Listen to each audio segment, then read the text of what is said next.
Hi, everybody. Today we're going to talk about 5 steps to reversing type 2 diabetes. If you're new to the channel or new to me, I'm Dr. Laurie Marbas. I'm a board certified family and lifestyle medicine physician with a couple of decades of treating patients and successfully helping people not only reverse type 2 diabetes, but other type of chronic diseases such as high cholesterol, hypertension, losing significant amount of weight.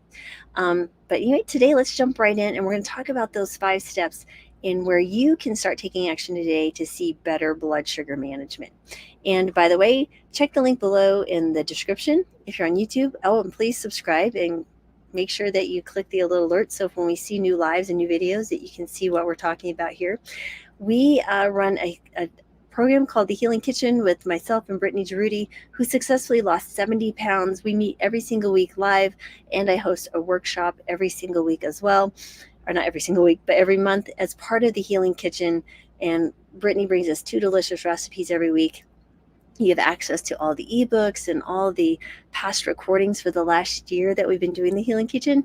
It's a wonderful dynamic community, and we'd love to see you join us. If you're struggling and looking and knowing what to eat and what to do and need some medical guidance along the way, that is a perfect place where we mix delicious food and understanding and looking to get healthy.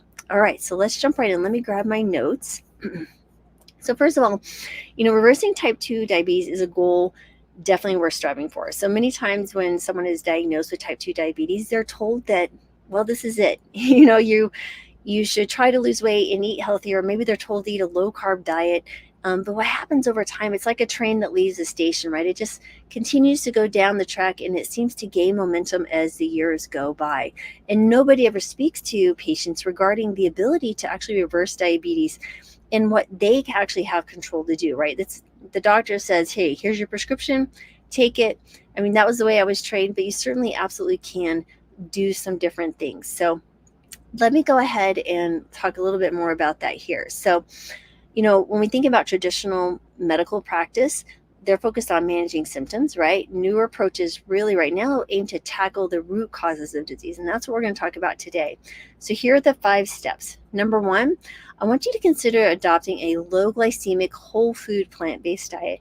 And if you're used to me in my preaching, it's always plants, more plants, more plants. Plants are fantastic. However, when you have type 2 diabetes, some individuals may try to do a more starch-rich diet or more of a refined carbohydrate diet. And what you'll see here is elevated blood sugars. Now, over time, yes, a plant-based diet in any form will more than likely see success with weight loss and reversing the diabetes. However, I'm a big fan of getting those numbers down as quickly as possible, eating plants that are anti-inflammatory, high in antioxidants, and we don't have those high saturated fats that come with animal products. So when we eat a low glycemic index food, what we're seeing is, excuse me, these foods help the glucose more slowly to be released more slowly and steadily, or they don't get absorbed as quickly, so you don't see those spikes that you typically see. And studies have shown that a diet rich in plant foods really promotes weight loss because this is a calorically less dense diet, meaning that if you look at a typical animal product or ultra processed food compared to plant foods such as whole grains, beans or legumes, vegetables, and fruits, leaving out nuts and seeds because those are very calorically dense, you're going to see less calories, but more nutrition per calorie, meaning you're more nutrient dense. So less calories, more nutrients means better health. And so should you do that? How should you implement this? So focus on those low glycemic vegetables like let's talk about broccoli and cauliflower and all those other delicious raw things you could put in your salad. Of course, you could cook them as well. Whole grains, certain types of fruits like berries are very low glycemic, legumes, and nuts and seeds. Nuts and seeds are very low glycemic. Some have a glycemic index of 0. So with that, you want to also think about using maybe some quinoa, you get some more protein, but you really want to avoid these ultra processed foods, refined sugars, and high glycemic foods like white bread or sugary snacks. Those are going to be important to remove. Of course, that's fairly common sense, and your doctor's probably told you that as well. 2, let's talk about incorporating regular physical activity. So when you think about physical regular activity, it absolutely improves insulin sensitivity, meaning that your body will utilize insulin better and you'll see your blood sugars be maintained and lower when you're doing more exercise. Many times with patients, if I have someone with insulin resistance, prediabetes, or type 2 diabetes, we will have them walk about half an hour after consuming the last bite of a meal. And why half an hour? Because by then the body has utilized that food, it's digested, and it's starting to absorb it. And you'll start to see blood sugars rise about 20 to 30 minutes after the last bite. When you exercise, what you're going to be doing is you'll start utilizing that glucose to manage and fuel those big muscles as you're walking. You'll see blood sugars trend down and kind of stabilize. Now, when you stop walking, you may see it trend back up, but it won't be as high as it was without the walking. Walk maybe 15 minutes, and I will tell you, doing that, 2-3 times a day, if you can, you'll see a tremendous improvement of your overall blood sugars, and plus you're getting more steps, which has also been linked to longevity. So aim to try to get, believe it or not, there's science. It started as a marketing ploy, but there's some really good science around that 10,000 steps per day mark, especially with decreasing risk of dementia. So let's how to implement this even further is really aim for about 150 minutes of moderate intensity aerobic exercise. That means walking where you have to take a little breath to finish a sentence, right? Kind of like that. And but again, any walking, any movement would be beneficial. If you can include resistance training, because remember, muscles are your metabolic powerhouses. These are the ones that make you more insulin sensitive, and really maintain a healthy body composition and will help you lose weight. So trying to get that resistance training at least 2 to 3 times per week is really, really helpful. And then, of course, doing things what we describe as basically non-exercise activities. So these are neat exercises, so to speak. Parking at the furthest part of the parking lot, walking instead of going up the stairs into the elevator, really just trying to move the body as much as you can throughout the day. If you're standing here waiting for your coffee to be brewed or steeped, tea or whatever, do some push-ups against the counter, right? Do some squats, do some type of movement, get a standing desk, do something as much as you can. And I know it's hard these days, I understand completely, but it is worth it because your health really matters, and it's worth all the effort. Next is really engage. Step 3 is engage in regular monitoring and, of course, medical support if needed.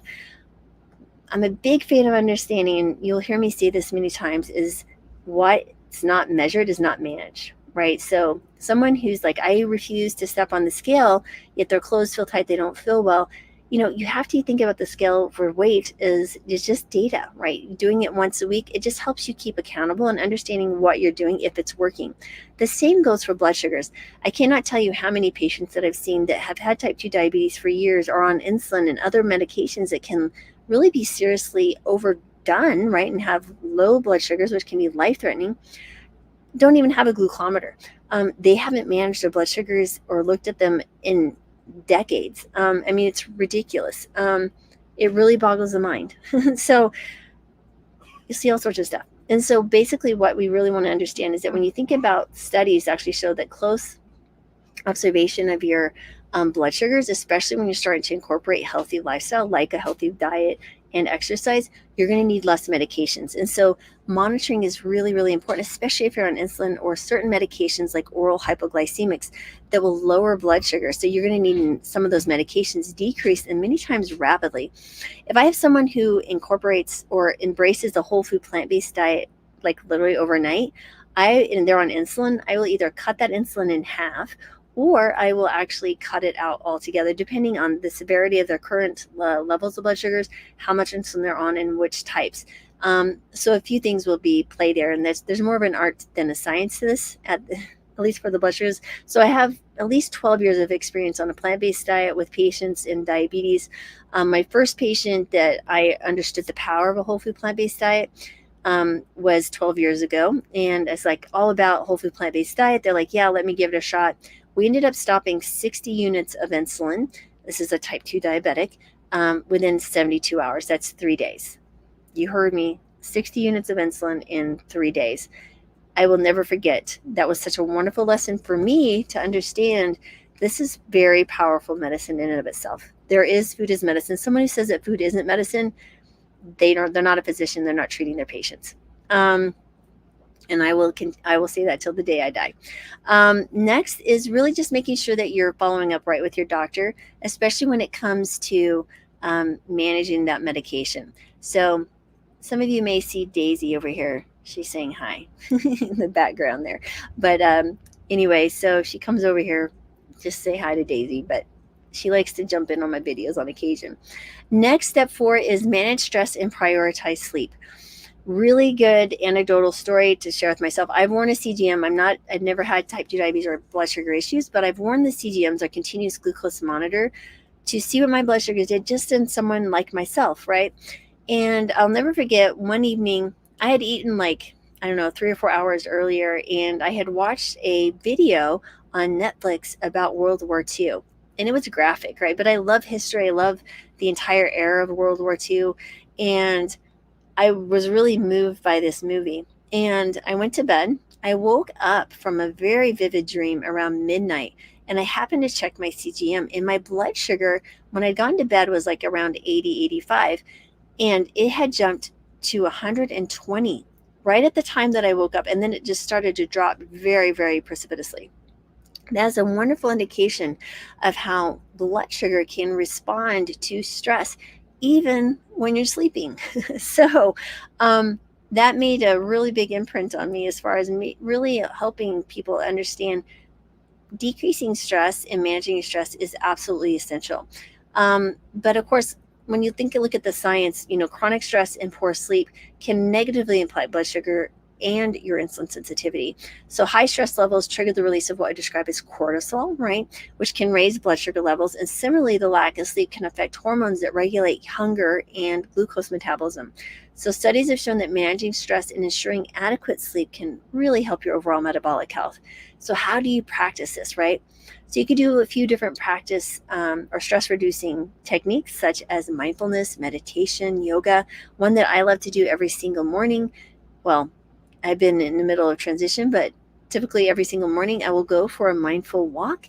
I'll spend maybe 30 to 60 minutes walking at a decent pace, but I'm listening to either some audible or just really enjoying and being present in the moment and just really being appreciative and gratitude for my life and those in my life and things like that, because it really sets a great tone for the rest of the day, which I find that really management is really about perspective, right? So if you appreciate the mindfulness aspect, it's just accepting what's in front of you as it is. There's no judgment necessarily.